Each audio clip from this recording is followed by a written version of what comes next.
Ron DeSantis is at odds with the Biden administration yet again, this time over immigration policy. The story starts with a 24-year-old illegal immigrant posing as an unaccompanied minor and ends with the murder of a father and small business owner in Florida. CBS 12's Danielle DeRoss explains the governor wants to put a stop to the federal program, dropping plane loads of undocumented immigrants around the country. A father of four was brutally murdered in Jacksonville last month, and Florida Governor Ron DeSantis says the Biden administration is to blame. Here's what happened. A 24-year-old man from Honduras entered the U.S. illegally. When he was caught, he claimed to be 17 years old, making him an accompanied minor, a status that protected him from being immediately deported. Over the summer, he got to Jacksonville, Florida. Exactly how is not completely clear, and began living with a family there who also gave him a job at their convenience store. Now the suspect is charged with stabbing the father of his host family to death. We had somebody that was murdered by somebody that was brought in by Biden. The governor says this undocumented adult immigrant was flown into Florida on a federal relocation flight from the border. Flights, DeSantis further claims, happen all the time in the middle of the night without any notification to state authorities. The governor says he's powerless to stop them because the federal government controls the airspace and airports. Now he's suggesting a relocation plan of his own. If they're going to come here, we'll provide buses and provide them. I will send them to Delaware and do that. I mean, if he's not going to support the border being secured, then he should be able to have everyone there. Can he do that? Yes, he can. It will be challenging, and I think a judge will look twice and make sure. Pamela C. is a former immigration attorney who teaches international law at Florida Gulf Coast University. She says there's no question this murder suspect should have never been allowed into the country, and she thinks the governor should take this fight to court, where he has a strong case. And what the governor can do is pretty much what they call a writ of mandamus, mandating that the federal government do what it is supposed to do. And what the federal government is supposed to do is verify the identities of people entering the country. Florida Attorney General Ashley Moody has already sued the Biden administration for its so-called catch and release policy. She's now asking a judge to require the federal government notify states like Florida if they are transporting illegal immigrants there. Well, it's Governor Ron DeSantis like you've never seen him before. CBS 12 News sits down for an exclusive one-on-one interview with the governor.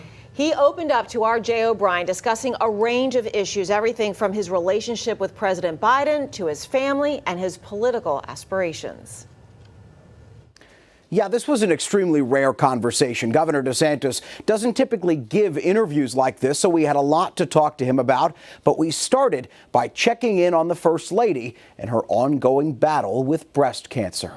And then it's like sometimes you're As we finished setting up our cameras, we asked Governor Ron DeSantis how First Lady Casey DeSantis is feeling after revealing last month she'd been diagnosed with breast cancer. It's a type of thing where it's kind of tough road, but I think ultimately the prognosis is very good nowadays. So we're real optimistic. It was something caught early, you think? I mean, it's just they would say it's just kind of in between, but I think that I think that they're doing a good job, and she seems to be responding well. Good days and bad days, but overall, I think doing well.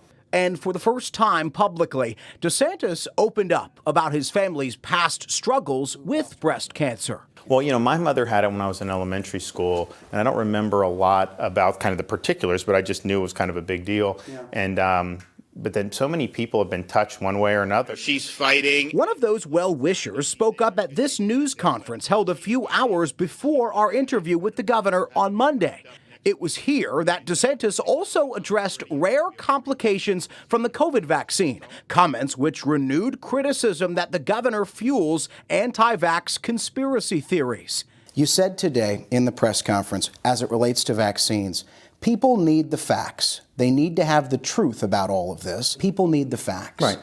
Do you feel that there aren't enough facts out there about vaccines? I think what it is, the meta message from D.C. and quite frankly a lot of the corporate press is everyone take it. If you don't take it, you're a bad person. And my view would be, okay, we know, I think we have a better understanding of this, reduces the chance of death and hospitalization. Unfortunately, does not mean you won't get COVID. And so my parents, I recommended that they take it. You know, they're older, and I thought that that was worth. You start. It's the first time I've heard you say that. Yeah. Oh, yeah. And so what I would say is, okay, what is your risk level for COVID? So if you're a 13-year-old kid that's already recovered from COVID, this vaccine's probably not adding very much.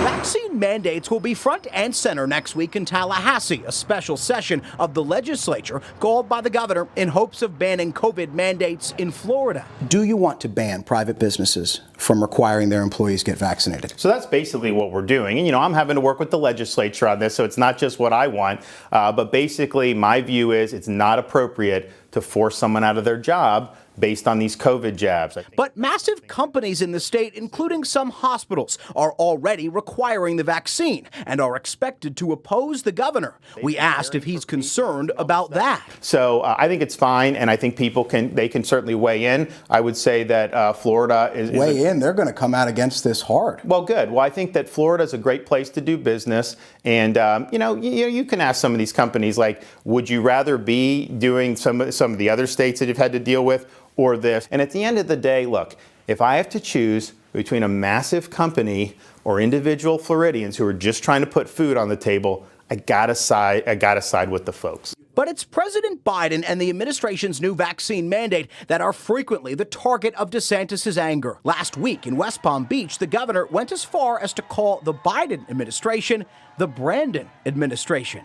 Do you feel that that is the proper level of exchange between a governor and a president? Well, let me ask you how he's treated us. I mean, you know, shouldn't you rise above that? Well, even they take if he a lot treats of you pot shots. badly? But look, I think it's a joke. But honestly, one of the reasons why that is taken on is because a lot of your folks in the national media, they get very sensitive to it, because what happened was people were chanting something else very colorful. It's a swear about the president. Well, you had a reporter, though, say that it was "Let's go Brandon," when that's not really what was said. And so I think the reason why it's caught on is because I think it needles the national media a little bit, because look, I mean, they've become very partisan. I mean, they were very much against Trump. They're very much ahead of Biden.